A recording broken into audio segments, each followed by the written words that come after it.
The first thing that we did, I mean, the people didn't even know we had, in the school, didn't even know we had a wrestling team.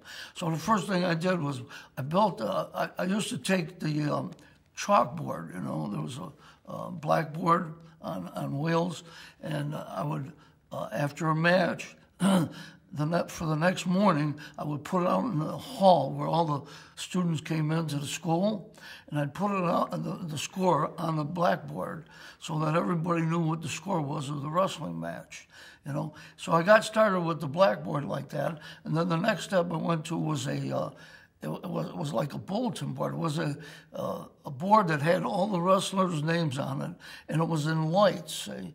And either you got a pin or you got a decision or you got a duck, which meant that you lost, whatever it was.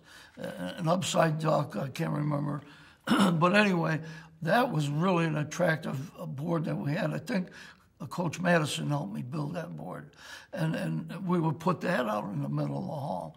Now, you know, people began to know we had a wrestling team, and they knew we were good, and they started to come to the matches.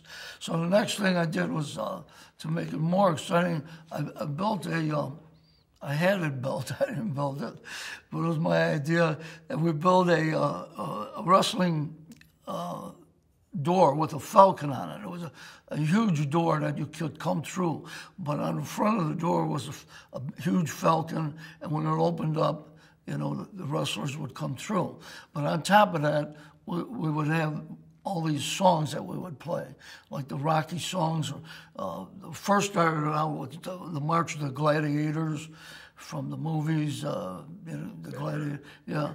And we would play that, and the guys would come in and get psyched up, and the people and the fans would be cheering. It was really almost theatrical, you know what I'm saying? And so that brought a lot of attendance. And then the next thing I did was brought in a lamp, a wrestling lamp, over the mat.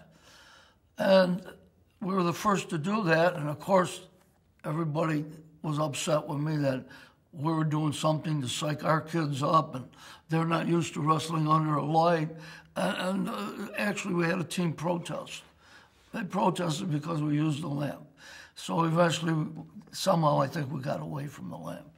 But those were some of the things. I would also have, I would take the kids and bring them to the bank. There was a military road there. I'd maybe take about 6 wrestlers and about 3 mats, those 6x10 mats, and I'd have these posters up all about wrestling. What a decision was, what a pin was, and all that, you know. And I'd have the kids demonstrating right in the bank. And so when they came in, they wanted to know about wrestling, and so they would come to the matches. What about the gong? Oh, yeah, we did. That was real good, too. I brought out this gong. What was it, a Japanese or Chinese gong, that every time there was a pin, the guy who got the pin could bang the gong. And of course, everybody got upset about that. I told him, I said, you could bang the gong. If your kid gets a pin, let him bang the gong. You know, I don't want an advantage on anybody.